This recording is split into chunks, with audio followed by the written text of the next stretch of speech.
오늘은 이제 마태복음 5번째 시간입니다. 복습해 볼까요? 지난 시간 함께 말씀 나눈 것을 기억하십니까? 우리가 마태복음을 바라볼 때에 꼭 질문해야 될 부분이 있다고 그렇게 말씀드렸습니다. 유대인이 생각하는 하나님의 나라, 지금으로 말하면 저와 여러분이 생각하는 하나님의 나라, 하나님의 복음의 말씀이 말씀하는 하나님의 나라, 이것이 같은가, 다르면 어떤 부분이 다른가, 이제 이 부분을 함께 생각하면서 말씀을 드려야 한다고 그렇게 이제 말씀을 드렸습니다. 정말 우리가 추구하는 하나님의 나라의 가치, 그 가치가 정말로 이 세상 나라의 가치를 붙들고 있으면서 하나님의 나라의 가치를 추구하는 것은 아닌가, 이 질문을 성경이 던지는 것이지요. 그래서 마태복음 전체를 보시면서 정말 내가 바라보는 하나님의 나라, 정말 성경이 바라보는 하나님 나라와 어떠한가를 함께 보아야 할 것입니다.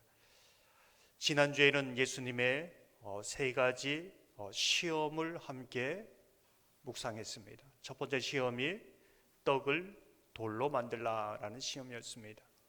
이 시험은 사탄이 예수님에게 하나님의 아들인데도 이렇게 굶주림의 고통에 버려두시는 하나님이 정말 좋은 하나님이냐, 사랑의 하나님이냐, 하나님을 향한 불만과 의심을 집어넣는 것입니다.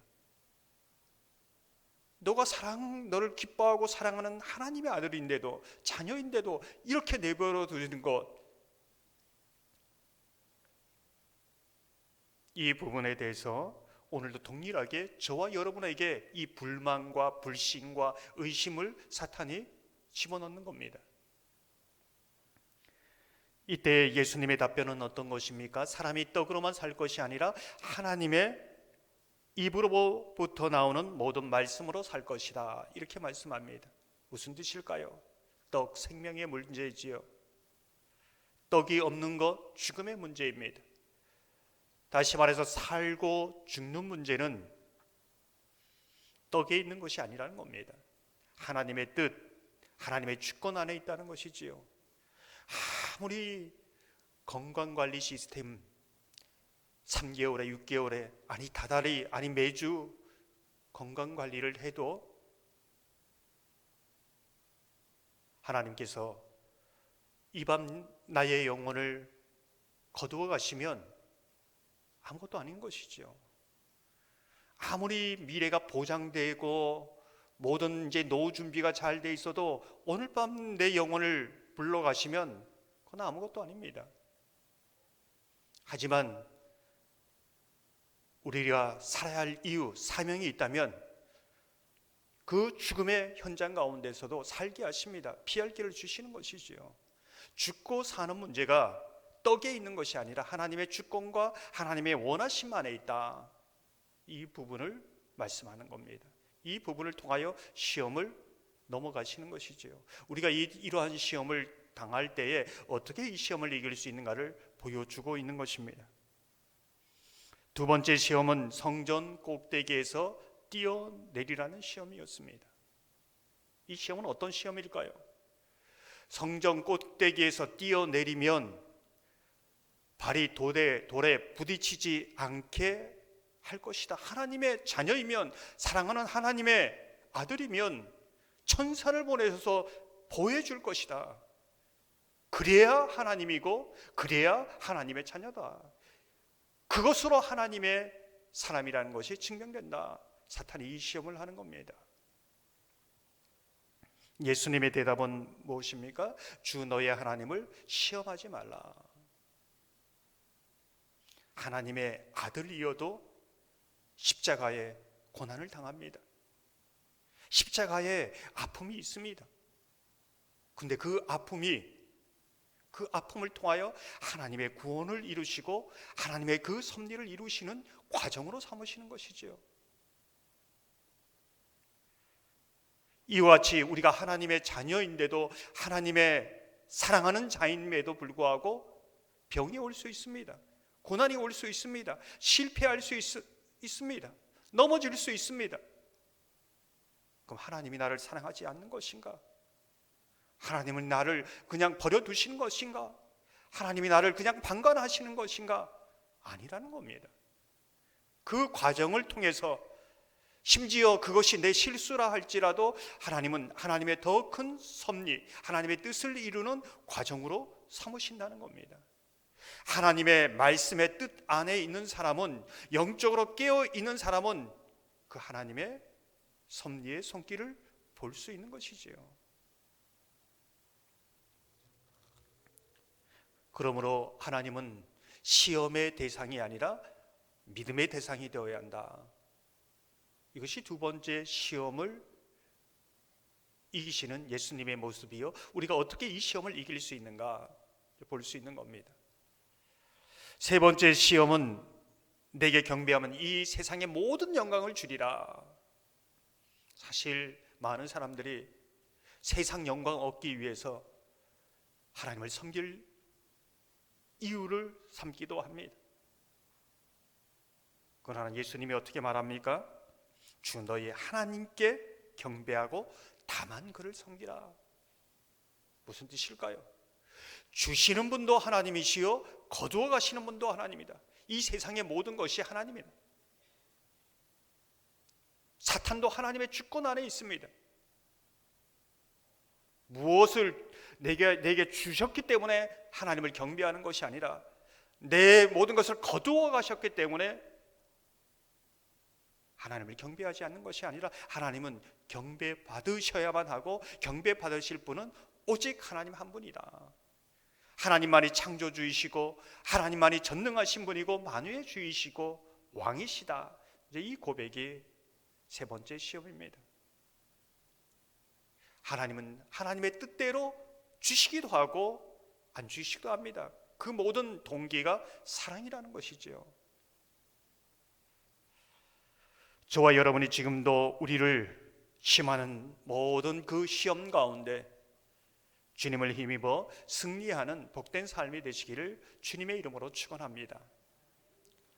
오늘 본문을 보면 팔복, 상상순에 대해서 이야기하고 있습니다. 많은 분들이 너무나 잘 아는 말씀이지요. 팔복을 얘기하면 복이 있나니, 여기에 많은 분들이 관심을 가지고 내가 어떻게 하면 이 복을 받아 누릴까 이렇게 생각합니다. 그런데 성경의 질문은 복이 있나니 여기에 있지 않습니다. 복의 사람으로 살아가는 것이지요. 뿐만 아니라 하나님 나라의 안에서 말하는 이 복과 세상 나라에서 말하는 이 복이 다르다는 것입니다. 내가 이렇게 살았기 때문에 복을 받는 것이 아니라 하나님의 백성으로 살아가는 모습 속에 이 복을 이미 받았고 그 이 복을 누리면서 살아가는 것이지요. 우리가 주일날 말씀드렸지만 우리와 같은 죽음, 세상적으로 보면 복이 아닙니다. 억울한 죽음이고 정말 비천한 죽음이고, 그렇지만 영원한 하나님의 나라를 믿으면, 영원히 살아계신 하나님이 지금 우리의 삶을 주관한다고 믿으면 복이라고 말할 수 있고 하나님은 복이라고 보시는 것이지요. 그래서 오늘 이 팔복이라는 것은 내가 이렇게 했기 때문에 이 복을 받는 것이 아니라 내가 하나님의 백성으로 살아가는 그 모습, 거듭난 자의 살아가는 그 복된 자로 살아가는 모습, 하나님 나라의 백성은 어떤 삶을 살아가는가, 복된 존재로서 어떤 삶을 살아가는가, 이것을 말해주고 있는 것입니다. 내가 이렇게 했기 때문에 이 복을 누리는 것이 아니라 하나님의 백성으로 살아가는 삶의 모습이요, 천국으로 살아가는 하나님의 나라의 가장 그 백성으로 살아가는 모습을 예수님이 그렇게 사셨던 것을 우리에게 보여주는 겁니다. 예수님의 삶의 모습이 오늘 이 팔복이고, 예수님을 따라가는 그 하나님의 자녀의 모습이 이 팔복의 모습이다. 이 부분입니다. 조건이 아니라 하나님 백성으로서의 삶이라는 것, 그 관점을 보시면서 함께 말씀을 묵상해 보겠습니다. 하나님 백성으로 살아가는 제일 첫 번째가 무엇인가? 3절을 보면 이렇게 말씀합니다. 심령이 가난한 자는 복이 있나니 천국이 그들의 것이며. 심령이 가난한 자는 복이 있나니 천국이 그들의 것입니다. 하나님 나라의 백성으로 살아가는 첫 번째 시작점이요 관문이다. 이렇게 이제 볼 수 있습니다. 심령이 가난한 자. 심령이 가난한다는 것은 어떤 의미가 있을까요? 어떤 뜻일까요? 심령이 가난하다. 한마디로 말하면 예수 없으면 살 수 없는 사람, 이렇게 정의할 수 있습니다. 예수 없으면 살 수 없는 사람. 저는 예수 없이는 살 수 없습니다. 이 사람이 심령이 가난한 사람입니다. 신학자 가운데 심령이 가난한 자를 영적으로 파산된 자, 이렇게 말하기도 합니다. 영적으로 파산된 자는 어떤 사람인가? 그는 이렇게 설명합니다. 자신은 죄와 부패로 더러워진 존재임을 보고 하나님을 기쁘시게 할 수 없다고 인식한 자이다. 주일에도 말씀드렸지요. 정말 하나님의 큰 은혜가 임했다는 것은 정말 내가 죄인이구나, 내가 큰 죄인이구나, 아니 세상에서 가장 큰 죄인이구나 깨닫는 것, 자기의 죄를 인식하는 게 놀라운 은혜의 증거입니다. 그 죄를 깨닫고 나면은 예수의 보혈이 아니면, 십자가의 은혜가 아니면, 예수의 의가 아니면 하나님께 나아갈 수 없고, 이 심판을 피할 수 없고, 이 저주를 피할 수 없고, 이 지옥을 피할 수 없는 것을 아는 것이지요. 그래서 예수밖에 없습니다. 그 예수의 은혜가 너무나 감사하기에 예수만을 붙들고 살아가는 사람, 이 사람이 심령이 가난한 자다, 이렇게 말하고 있습니다. 돈이 없어도 살 수 있는데, 건강이 없어도 살 수 있는데 예수 없으면 살 수 없다, 이 사람이 심령이 가난한 사람입니다. 이번 주에 신방하면서 한 권사님이 밤새도록 육신의 질병과 고통으로 그 질병이 가시처럼 찌릅니다. 잠도 제대로 자지 못합니다. 그런데 예배의 자리는 포기할 수 없습니다. 예수 아니면 살 수 없어 주님 앞에 나와 예배 드리는 그 모습이 바로 이 심령이 가난한 자의 고백입니다. 그 갈급함, 그 간절함 견딜 수 없어서 주님 앞에 나오는 사람, 이게 심령이 가난한 사람이지요. 저와 여러분이 정말 이 세상에 예수 없이는 살 수 없습니다. 이 믿음의 고백, 이 심령의 가난한 심령을 가진 저와 여러분의 삶이 되기를 주님의 이름으로 축원합니다. 하나님의 백성의 된 자로의 고백이 저와 여러분의 고백이 되기를 소망합니다. 오늘 4절을 보면 애통하는 자는 복이 있나니 그들이 위로를 받을 것이며, 이렇게 말씀하고 있습니다. 정말 예수 없이는 살 수 없는 사람, 그런 사람이 또 어떤 삶을 살아가는가, 이게 다 연결되어 있습니다. 하나님의 백성의 삶, 마치 성령의 9가지 열매처럼 다 연결되어서 여러 가지 모습으로 나타나는 것처럼, 지금 이 팔복은 하나님의 백성의 삶, 이 땅에서의 삶이 어떠한 삶인지, 이 땅에 이 세상 사람으로 살아가는 것이 아니라 하나님 나라의 백성으로 살아가는 그 삶의 모습이 어떠한 모습인지를 이 8가지를 통해서 보여주는 겁니다. 다 연결되어 있습니다. 애통하는 자는 어떤 것인가? 이제 원어의 의미를 보면은 이 세상에서 가장 소중한 것을 잃어서 가장 큰 인생의 큰 고통을 경험하는 자, 이렇게 이제 정의하고 있습니다. 이 세상에서 가장 큰 고통을 경험하는 자, 어떤 것이 있을까요? 배우자를 먼저 하늘나라에 보낼 수도 있고, 자녀를 하늘나라에 보낼 수도 있고, 평생 모아둔 재산을 잃을 수도 있고.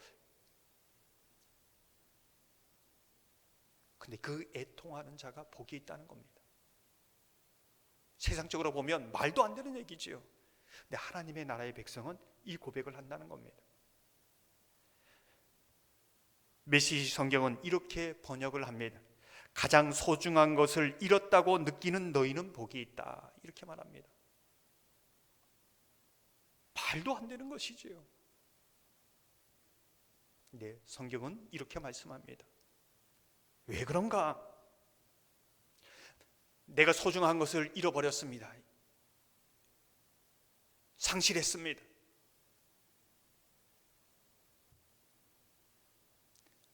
아무도 나를 위로해 줄 수 없습니다. 아무것도 남은 것이 없습니다. 근데 정말 그 인생의 모든 것이 끝난 그 지점에서 예수님이 계시는 거죠. 예수님이 위로해 주십니다. 그 인생의 밑바닥에서 정말로 진정한 위로가 위로해 주실 분이 예수가 계신 것을 아는 것이지요. 어떤 것도 위로가 되지 않았는데 예수님이 진정한 위로움을 보게 되는 겁니다. 그게 복이라는 겁니다. 사랑하는 가족을 보내고 나서 누가 그 사람을 위로해 줄 수 있습니까? 예수가 위로해 줄 수 있지요. 예수만이 소망을 말씀하실 수 있지요. 그래서 복이 있다는 겁니다. 그래서 하나님 나라의 백성으로 사는 사람이 복이 있다는 것이지요. 비록 이 세상에 가장 소중한 것을 잃은다 할지라도 예수가 있어서 소망을 말할 수 있고 위로를 말할 수 있어서 이 사람이 복이 있다는 것입니다. 성경을 보면 애통을 말할 때 애통에 대해서 스가랴서 12장 10절을 보면 이렇게 말씀합니다. 내가 다윗의 집과 예루살렘 주민에게 은총과 강구하는 심령을 부어주리니 그들이 그 찌른 바 그를 바라보고 그를 위하여 애통하기를 독자를 위하여 애통하듯 하며 그를 위하여 통곡하기를 장자를 위하여 통곡하듯 하리로다. 이 애통하는 자가 복이 있다. 좀 다른 의미로 성경에 또 애통에 대해서 얘기하고 있는데, 성령께서 죄에 대해서 애통하는 마음, 정말 내가 죄인인 것을 알고 이 죄에 대해서 통곡하는 마음, 자복하는 마음, 그 마음 성령께서 주신다는 겁니다. 그 애통하는 자가 복이 있다는 것이지요. 왜 그렇습니까? 주님께서 그 죄를 옮기셨고 던져버리셨고 잊어버리셨고 십자가에서 완전히 빚을 갚아주었다는 것을 알기에 죄에서 완전히 자유로워지는 겁니다. 그래서 위로가 있고 복이 있는 것입니다. 정말 이 죄의 문제를 누가 해결할 수 있을까요? 여기에 직면했을 때에 심판과 저주와 지옥이 보이지 않습니까? 근데 예수님이 해결해 주신 것을 알면 정말로 자유로운 것이죠. 또한 예수님의 공생애를 보면은 이 애통은 자신의 문제뿐만 아니라 다른 사람들을 향해서 애통할 때에 진정한 위로를 경험한다는 것입니다.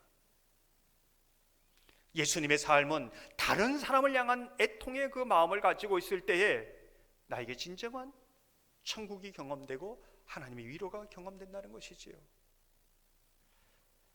로마서 12장 15절을 보면 이렇게 말씀합니다. 즐거워하는 자들과 함께 즐거워하고 우는 자들과 함께 울라. 내가 저 사람의 아픔과 고통을 가지고 함께 기도하고 함께 아파있는데 저 사람에게만 하나님의 위로가 임하는 것이 아니라 나에게도 하나님의 위로가 임합니다. 저 사람에게 하나님의 역사가 일어나는 것을 보고 나도 하나님의 위로와 은혜를 경험하는 것이지요. 이거는 배가 되는 은혜요 배가 되는 위로입니다. 예수님의 애통하는 삶, 그 삶, 천국 백성으로의 삶 예수님이 보여주셨고, 우리가 정말 어떤 삶을 살 때에 이러한 위로를 경험할 수 있는가, 이제 이것을 보여주는 것입니다. 저와 여러분이 가장 소중한 것을 잃어버렸을 때에도 주님이 있어서 위로가 되고 주님만이 위로라고 고백할 수 있기를 소망합니다. 성령께서 애통하는 마음을 부어주셔서 죄에 대한 애통이 있어서 죄에서 완전히 자유하는, 풀려나는 그러한 하나님의 위로가 있기를 소망합니다. 다른 사람의 아픔과 눈물을 함께 울며 함께 애통해야 할 때에 하나님의 은혜가 그 사람에게도 임할 뿐만 아니라 나에게도 그 하나님의 놀라운 은혜, 위로가 임하는 것을 경험하며 살아가는 하나님의 사람 되시기를 주님의 이름으로 축원합니다.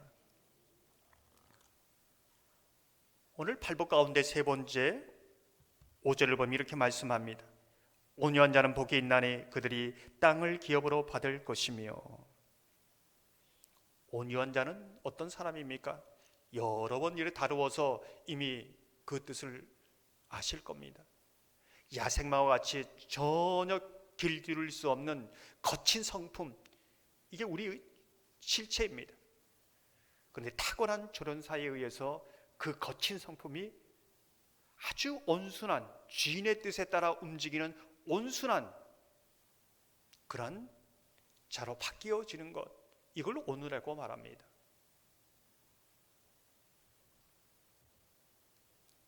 인간은 변하지 않습니다.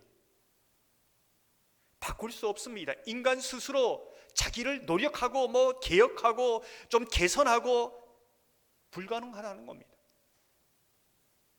많은 사람들이 조금 이제 괜찮아지는 원상태입니다. 하늘의 힘, 하늘의 능력, 성령의 능력이면 가능하다는 겁니다. 다스려진다는 겁니다. 그게 온유의 성품이라는 겁니다. 사람은 바뀌지 않아. 근데 성령은 바꾸십니다. 성품도 바꾸시는 것이죠. 이 온유한 성품은 성령께서 하나님의 말씀을 따라 살고 자기의 삶 속에 하나님의 말씀이 어떻게 이루어지는지를 인내하면서 순종하면서 바라보게 하는 것입니다. 그래서 예전에 특별 새벽 기도할 때에 예수님과 또 예수님을 따르는 사람은 말씀에 콧두레를 낀 사람과 같다, 이렇게 말씀드린 적이 있지요. 이것이 온유함입니다.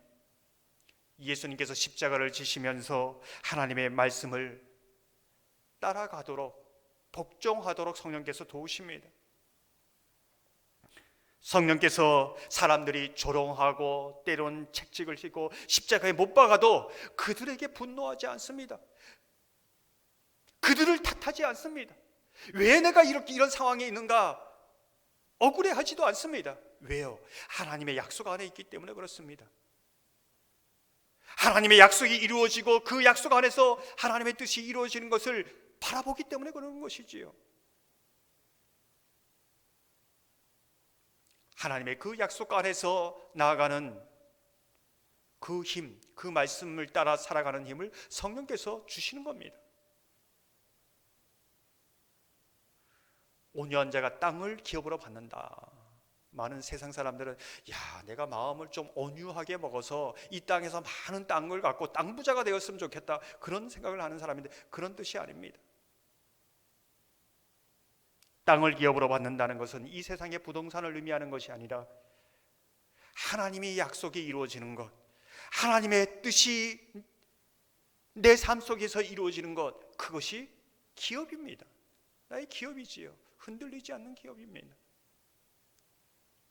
예수님의 기도처럼 내 뜻대로 하지 마옵시고 하나님의 아버지의 뜻대로 하소서, 하나님의 뜻이 이루어질 때까지 기다리고 보는 그 마음, 세상 탓하는 것이 아니라, 사람 탓하는 것이 아니라, 내 처지 탓하는 것이 아니라 끝까지 하나님의 약속이 이루어지는 것을 보는 것, 그것이 온유함이지요. 주님의 뜻이 이루어지는 걸 보는 것입니다.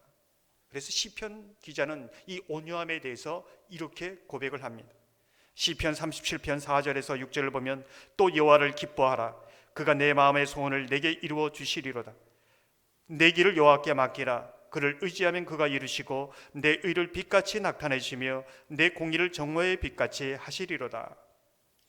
마음의 소원하면 내가 하나님을 향해서 가졌던 이 마음의 소원을 이루어 주는구나. 아닙니다. 그것을 말하는 것이 아닙니다.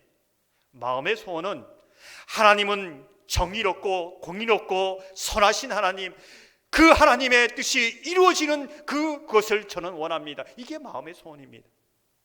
하나님은 언제나 신실하고 정직하고 성실하지 않습니까?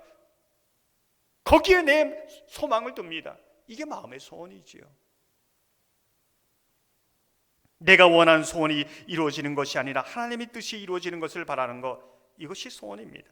그래서 온전히 맡기는 것이지요. 그때 내 의, 너가 그 하나님의 뜻에 네 소원을 두었던 것처럼 그것을 의롭게 여기시고 그 의가 정오의 빛같이 나타나게 될 것이다. 왜요? 하나님은 신실하시고 정직하시고 공의롭고 선하시기 때문에 그렇지요. 이게 바로 그 말씀입니다. 사랑하는 성도 여러분, 하나님의 백성으로 살아가는 저와 여러분이 이 팔복이 저와 여러분의 고백이 되기를 소망합니다. 심령이 가난하여 예수밖에는 없다는 믿음의 고백으로 살아가시기를 소망합니다. 소중한 것을 잃을 때에도 내게 가장 소중한 예수가 있어서 감사하는 저와 여러분 되기를 원합니다. 예수님의 뜻이 내 삶을 통해 이루어지는 것을 기뻐하며 잠잠히 나아가는 하나님의 사람 되기를 주님의 이름으로 축원합니다. 이 시간 말씀을 생각하시면서